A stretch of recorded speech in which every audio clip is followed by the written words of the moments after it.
굳이 몰라도 되는 정보들은 디테일은 빼고 양으로 승부합니다. 정치 TMI 오마이뉴스 박정호 기자 나왔습니다. 어서 오십시오. 네, 안녕하십니까? 예, 오늘 문재인 대통령과 아베 신조 일본 총리가 태국 방콕에서 단독 환담을 했는데. 네. 오래 했습니까? 네? 오래 했어요? 11분 정도 11분 했거든요. 정도. 이게 태국 가기 전에 일정이 잡혀 있던 건 아니었죠? 네, 아닙니다. 예. 청와대는 사전에 계획된 만남이 아니었다고 밝혔는데요. 고민정 청와대 대변인은 그 두 정상이 만나서 한일 관계가 중요하다는 데 의견을 같이 하면서 한일 양국 관계 현안은 대화를 통해 해결해야 한다. 이런 원칙을 재확인했다라고 얘기를 했습니다. 그러니까 이 태국 방콕에서 아세안 플러스 3 정상회의가 열리고 있잖아요. 예. 거기 그 회의 때문에 양 정상이 갔는데요. 사실 어제도 갈라 만찬에서 기념 촬영하는 현장에서 예. 문재인 대통령과 그 아베 신조 일본 총리 그 내외가 만나서 김정수 여사도 있었죠. 뭐 인사 나누는 모습이 언론에 보도가 되기도 했습니다. 그래서 뭐 그걸로 끝나는 게 아니냐 이렇게 사람들은 생각을 많이 했는데요. 오늘 이렇게 깜짝 회담은 아니고 11분이기 때문에 환담이라고 좀 볼 수가 있는데 그래서 좀 많은 얘기가 오갔습니다. 예. 이 고민정 대변인의 얘기를 좀 들어보면 양 정상 간 만남이 오랜만에 이루어졌기에 대화로 한일 관계를 풀어나갈 수 있길 기대한다라고 얘기를 했고요. 대화를 통해 계속 이걸 논의해 가겠다라는 그런 취지의 얘기가 계속 오갔다고 합니다. 그 두 정상이 뭐 강제징용에 대한 한국 대법원 판결에 따른 일본의 수출 규제 보복으로 역대 최악을 치닫는 한일 관계 회복의 계기가 될지 이번 환담이 어떻게 작용할지는 기대가 되는데 사실 두 정상 간의 그 만남이 예상은 되지 않았지만 분위기는 괜찮을 수 있다. 이게 예상은 됐어요. 왜냐하면 그 이낙연 총리가 문재인 대통령이 친서를 전달했지 않습니까? 그 친서에 대한 뭐 일본 쪽 보도는 뭐 일본의 입장은 변하지 않을 것이다라는 얘기 좀 많이 했었는데 예. 그렇지 않을 것이다. 그래도 우리가 손을 먼저 내밀고 있는 입장이기 때문에 일본 쪽에서도 뭔가 입장 변화가 있지 않겠냐라는 관측도 나오긴 했습니다. 그래서 이번에 11분간의 환담 모멘텀이 좀 될 수 있지 않을까 이런 관측이 예. 나오고 있습니다. 분위기는 좋았다 이렇게 보면 되겠네요. 네, 그렇습니다. 예. 근데 이게 이제 본격적으로 정상으로 재진입하려면 뭐 고위급 회담이나 뭐 이런 게 있어야 되잖아요. 네, 그렇습니다. 그래서 오늘 문재인 대통령이 고위급 협의라는 얘기를 했어요. 예. 그래서 그게 정상회담까지 상정한 거냐 뭐 그런 기자들의 질문이 있었는데 그것까지는 정확히 상정이 되지 않았지만 어쨌든 고위급 협의를 통해서 양국의 상황 문제를 풀어나가자 여기까지는 합의가 됐다라고 보시면 되겠습니다. 예. 근데 오늘 일본 언론에서는 변함이 없다. 아베 총리 생각은 이런 네. 보도도 나왔고 우리도 1+1 제의한 것 그 이상 없다. 또 이렇게 얘기했거든요. 맞습니다. 평행선으로 가는 건 아니고 그런 걱정도 됩니다. 네. 좀 더 봐야 될 것 같은데요. 아무래도 이번 달 23일에 종료 예정이죠. 지소미아 문제가 어떻게 해결되느냐. 이게 좀 관심이 모아지고 있어요. 사실 에이펙 정상회의에서 두 정상이 만날 기회가 한 번 더 있었는데 예. 칠레에서 열리는 그 에이펙 정상회의가 취소가 됐습니다. 예. 칠레 그 시위 때문에. 그래서 이번이 두 정상이 만나는 그 외교 무대 지소미아 종료 전에 만나는 마지막 자리였는데 환담을 통해서 협의는 하고 대화하자라는 그 모멘텀이 마련됐기 때문에요. 아직 시간이 있습니다. 19일 정도 남았기 때문에 지소미아 종료에 대한 양국의 뭔가 움직임, 고위급 협의가 있지 않겠냐 이런 관측이 나오고 있고요. 오늘 정경도 국방부 장관이 국회 국방회에 나왔어요. 거기서 지소미아 종료와 관련해서 우리 안보에 조금이라도 도움이 된다면 이런 것들이 계속 유지돼야 한다 이런 입장을 보이기도 했습니다. 예. 알겠습니다. 국내 정치 이야기 해보죠. 오늘 뜨거운 관심을 받은 인물이 박찬주 전 육군 대장이었습니다. 기자회견 열었죠? 네, 그렇습니다.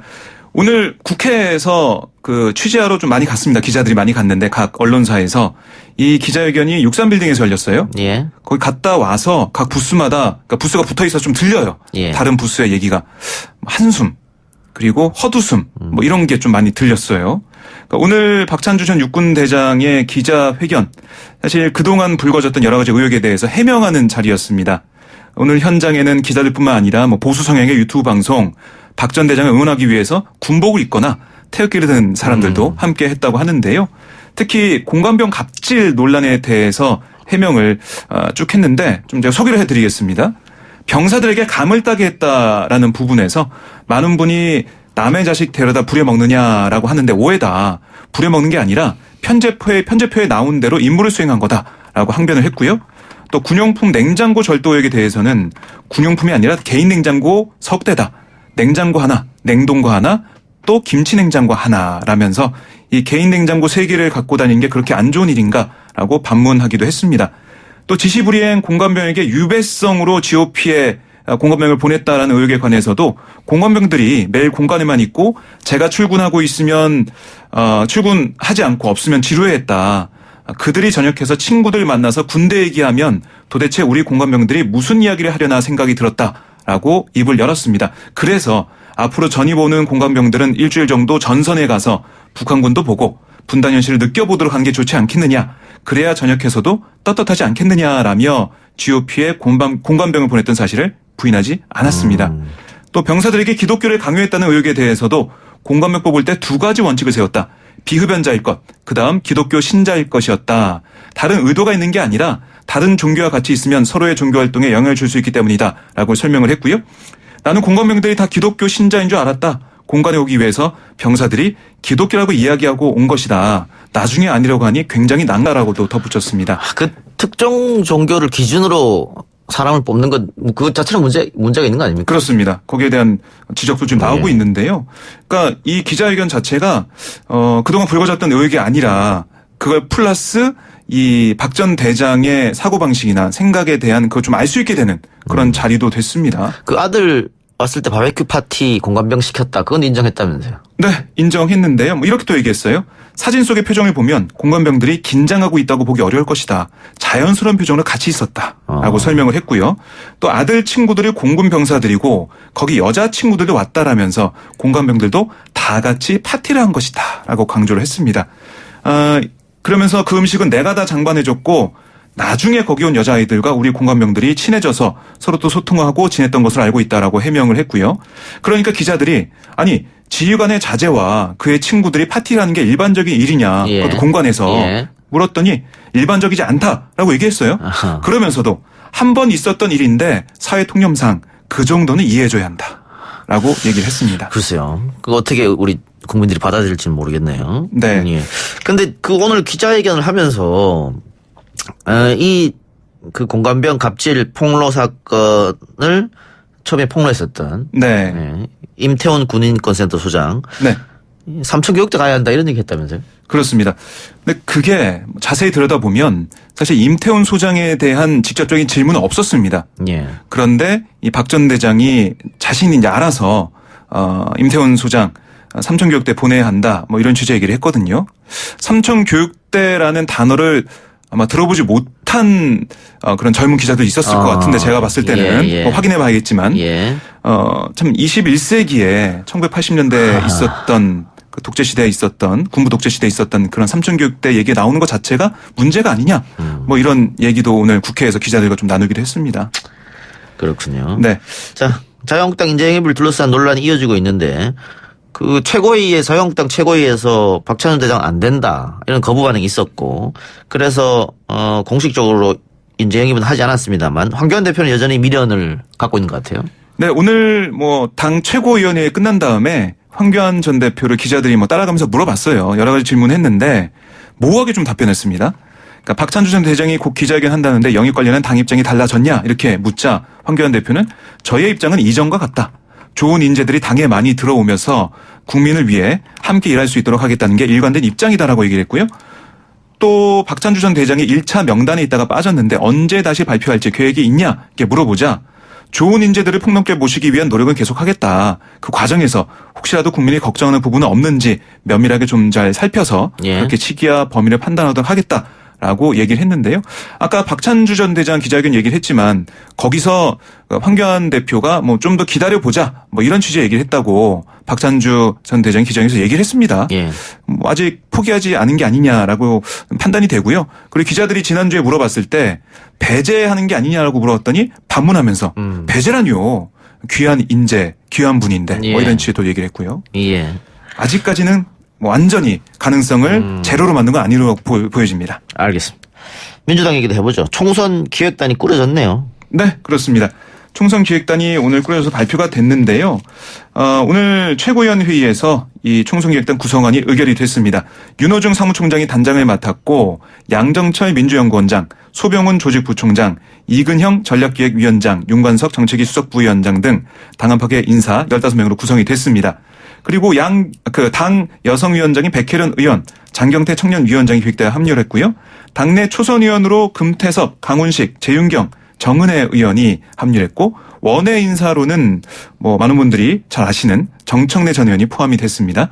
김은주 한국여성정치연구소장과 강선우 전 사우스 타코다 주립대 교수를 비롯해서 프로게이머 출신이자 사회운동가 그리고 진보 성향 유튜버로 활동하고 있는 황희도 씨도 명단에 이름을 올렸습니다. 전체적으로 젊어졌다 이렇게 보면 되겠습니다. 그렇습니다. 이 15명 중에 여성이 5명, 청년이 4명으로 구성이 됐고요. 청년 중에서도 30대가 2명, 그러니까 장경태 위원장하고 정은혜 의원, 그리고 20대 1명, 황희두 씨 이렇게 구성이 됐고요. 그러니까 2030 청년들의 의견을 수렴할 수 있는 인선했다. 이렇게 민주당에서는 설명을 했습니다. 당의 다양한 목소리를 수렴해서 총선 기획을 열심히 잘하겠다. 이런 입장을 밝혔습니다.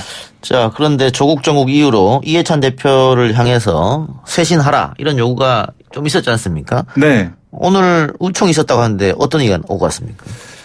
의총에서 자성론이 제기가 좀 됐어요. 예. 근데 사실 톤은 지난번 이철희 의원과 표창원 의원이 이해찬 대표와 면담할 때 그 당시와는 조금 톤이 그렇게 높지 않았다. 그 당시보다 톤이 좀 낮아졌다. 이렇게 평가가 좀 많이 나오고 있고요.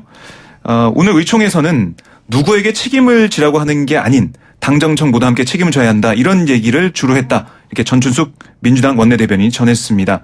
그리고 의총에서 당 쇄신 요구가 거센 만큼 당의 질서 있는 쇄신과 깊은 성찰 이런 자성론이 제기됐다. 이렇게 전해지고 있는데요. 또 일부 의원들은 엄중한 경제 상황에 대해서 기획재정부에만 맡겨서는 안 되는 심각한 상황이다. 이런 인식을 같이 했다라고 정 원내대변인은 말을 했습니다. 쇄신론에 대한 관심이 높은 가운데 표창원 의원이 무리를 일으켜 죄송하다. 이런 입장을 밝히기도 했다. 이렇게 정준숙 원내대변인은 전했습니다. 또 정 원내대변인은 불출마가 책임의 한 모습이라면 출마도 하는 모습이다라는 얘기도 있었고 좋은 정치가 승리하는 모습을 보여야 한다. 이런 얘기도 있었다고 전했습니다. 또 조국 사태로 하락했던 당 지지율이 회복세를 보이는 것과 관련해 논의도 있었는데요. 이 지지율 회복이 돼가고 있는 것에 대해서 다 잘 해결된 것이라 생각해서는 안 된다는 얘기와 질서 있는 쇄신해야 된다. 또 이런 발언. 경고음이 있을 때 제대로 알아채고 쇄신해야 한다. 이런 얘기들까지 나왔다라고 알려졌습니다. 알겠습니다. 정의당도 인재영입을 했네요. 네, 그렇습니다. 정의당도 인재 영입에 대한 관심이 좀 높은데요. 국회에서 이병록 예비역 해군 준장의 입당식을 개최를 했습니다. 이자스민 전 의원도 영입했던데 네. 이자스민 전 의원은 새누리당 출신이고 맞습니다. 이번에 영입한 이병록 예비군 해군 제독은 또 민주당 출신이잖아요. 네, 2017년 민주당 부산시 안보특별위원회 공동위원장과 민주당 국방안보위원회 부위원장을 지낸 인물이죠. 예. 네, 이자스민 의원은 전 새누리당 의원 19대 의원이고요. 정의당이 적극적으로 움직이는 것 같습니다. 네, 그렇습니다. 아무래도 지금 사실 정당에서 쇄신을 보여주거나 뭔가 바뀌는 모습을 보여주려면 제일 잘할 수 있는 게 인사입니다. 영입이고요. 총선 앞두고 어떤 인물을 간판으로 내세우냐, 어떤 인물을 먼저 영입하느냐 거기에 달려 있거든요. 예. 그래서 이번에 한국당 같은 경우가 비판 많이 받는 이유가 백경훈 대표나 그리고 박찬주 전 대장 이런 문제가 지적 많이 나오는 게 인재 영입을 잘 못한다라는 그런 얘기가 나오고 있는 거고요. 정의당 같은 경우는 이 다른 당에서 뿌리내지 못한 그런 인재들 영입하면서 좀 적극적인 모습을 보여주고 있습니다. 예. 자, 다른 얘기 봅시다. KBS가 독도 헬기 사고 영상 논란에 대해서 결국 사과를 했네요. 네, 그렇습니다. 지금도 이 독도 해상에서 수색 작업이 진행되고 있는데요. 실종자 5명이 아직 돌아오지 못하고 있습니다. KBS가 독도 헬기 동영상 논란과 관련해서 사실관계를 해명하고 사과를 했는데 아마 어제 보도 많이 보셨을 겁니다. 이게 뭐냐면 이 KBS가 주말에 이 추락사고 직전 소방 헬기의 비행 영상을 단독으로 보도합니다. 그런데 이 영상 보도한 기사가 포털에 갔는데요. 여기에 대해서 이 독도 경비대 방모팀장이라고 주장한 네티즌이 KBS 영상 관계자 2분이 울릉도에 가지 못해 독도 경비대에서 하루 숙식했다. 그렇게 호의를 베풀었는데 헬기 진행 방향 영상을 제공하지 않고 촬영하지 않았다고 거짓말했다. 단독 보도 때문이었냐 이렇게 주장을 했어요. 정말 큰 충격이다. 평생 경찰 생활과 2년의 국토 수호 독도 생활에서 당신을 만나지 않기를 소망한다. 이렇게까지 얘기를 했어요. 그러니까 영상을 달라고 했는데 KBS 쪽에서 우린 촬영하지 않았다라고 그렇게 거짓말했다 이런 거예요. 예, KBS 입장도 또 다를 것 같은데요? 네. 그러니까 우선은 좀 촬영하지 않았다라고 거짓말한 부분에 대해서는 좀 예. 사과를 했습니다. 예. 그러니까 사고 직후 독도 경비대가 해당 직원의 휴대전화 촬영 사실을 알고 화면 제공해달라 요청했지만 이 직원은 본인이 찍은 화면 중 20초가량 되는 일부를 제외하고 곧바로 제공했던 것은 확인됐다. 그러니까 일부러 제외했다는 겁니다. 근데 그것도 빨리 제공하지 않았다는 거고요. 그런 부분에 대한 독도 경비대의 지적이 있었고 독도 경비대는 헬기 진행 방향이 담긴 장면을 요청했지만 직원은 보안상 우려와 진행 방향과는 무관한 장면이라고 생각해 추가 화면은 없다고 답한 것을 확인했다. 이게 또 해명을 했습니다. 보안상 어떤 보안이죠? 그러니까 이게 사실 촬영하면 안 된다고 해요. 예. 허가받지 않은 촬영은 독도 에서 촬영하면 안 된다고 예. 돼 있는데 촬영했다는 거죠. 예. 이런 부분들. 그 KBS 뉴스로 내보냈잖아요. 그 촬영분. 그렇습니다. 거기에 대한 비판이 계속 나오고 있는 부분이 있고요. 그러니까 단독 보도 때문이었냐 이런 지적에 대해서는 그건 아니었다. 독도 경비대가 원하는 화면이 아니어서 그렇게 얘기했던 것이고 뭐 뒤늦게 영상은 제공했다 이렇게 답을 했고 아니, 지금 그 임명 사고가 났기 때문에 네. 독도 경비대에서 원하는 영상이든 아닌데 일단은 내주고 네. 판단은 독도 경비대 살 거 아니겠습니까? 그렇습니다. 왜냐하면 1분 1초가 급한 시간이고 자료가 또 하나도 없고 증거가 없기 때문에 네. 일단은 제출했어야 되지 않느냐. 당연히 협조를 했어야 되지 않냐 그런 생각이 드네요. 네, 그런 비판이 계속되고 있습니다. 알겠습니다. 예. 군 인권센터가 박근혜 정부 말기 국군 기무사령부에서 청와대 보고용으로 작성된 문서 목록을 또 공개했는데 이거 어떤 내용입니까? 네, 이 문건을 보면 이게 모두 11건이거든요. 11건의 문건을 보면 군인권센터에서는 문서 제목만으로도 군과 기무사가 박근혜 퇴진 촛불 집회를 유심히 지켜보고 있었고 청와대가 관여했다 이렇게 주장을 하고 있습니다. 어떤 목록이냐면 현 상황 보고서 또 현 상황 관련 기무사 활동 계획, 현 상황 관련 예비역 안보단체 활동, 주요 보수단체 최근 활동 사항, 탄핵안 가결 시 군 조치 상황 검토 뭐 이런 내용들이 있는 문서 목록이 지금 군인권센터를 통해서 공개가 됐습니다. 그러니까 이게 민정수석 뭐 부속실 국방부 장관 뭐 청와대 국가안보실장 뭐 이 등에 보고하기 위해서 작성한 상황 보고 문건이라고 해요. 그러니까 내용이 어떤 거냐에 따라서 파급력이 커 보입니다. 예, 내용은 아직 군인권센터가 확보하지 못했거든요. 그래서 이 문서 제목에 따른 내용이 어떤 건지 지금 정보 공개 청구를 했다 이렇게 밝히고 있습니다. 예. 알겠습니다. 하나만 더 할까요? 조국 전 법무부 장관이 이번 주에 소환될 가능성이 있다고요? 네, 그렇습니다. 이 조국 전 장관을 둘러싼 의혹 수사가 사실상 조 전 장관 본인 소환 조사만 남겨둔 상황이잖아요. 그래서 이 조 전 장관이 사모펀드 뭐 입시 비리 웅동학원 뭐 이렇게 지금까지 제기된 세 갈래 의혹에 모두 등장하는 만큼 직접 조사가 불가피하다 이렇게 검찰은 주장하고 있습니다. 11일이 이 정경심 교수 구속 만료일이에요. 네. 그래서 그 전에 조사하고 그게 이번 주다 이렇게 얘기가 나오고 있는데요. 근데 뭔가 잘 되지 않을 것 같다는 생각도 듭니다. 왜냐? 정경심 교수의 건강 문제 때문이거든요. 예. 오늘도 정경심 교수가 건강 문제로 조사에 응하지 않았습니다. 늦어도 구속 만기인 오는 11일까지 수사를 마치고 정 교수를 재판에 넘겨야 하는 검찰 입장에서는 조사가 지금 다 되지 않았고 빨리 조사를 더 해야 되는데 이런 입장을 알려지고 있거든요. 예, 정 교수가 먼저 조사가 돼야 조국 장관도 그렇겠죠. 조사를 할 수 있는데 예. 이게 잘 안 되고 있다. 이렇게 지금 전해지고 예. 있습니다. 알겠습니다. 오늘 정치팀은 여기까지만 듣죠. 수고하셨습니다. 네, 고맙습니다. 네, 지금 뉴스 정면승부 유튜브 보이는 라디오로 보고 듣고 계시는 분들도 계실 텐데 소리가 이상하게 나온다고 하네요. 잠깐 유튜브 나갔다가 다시 들어오시면 정상적인 소리로 들린다고 합니다. 네, 전할 말씀 듣고 옵니다.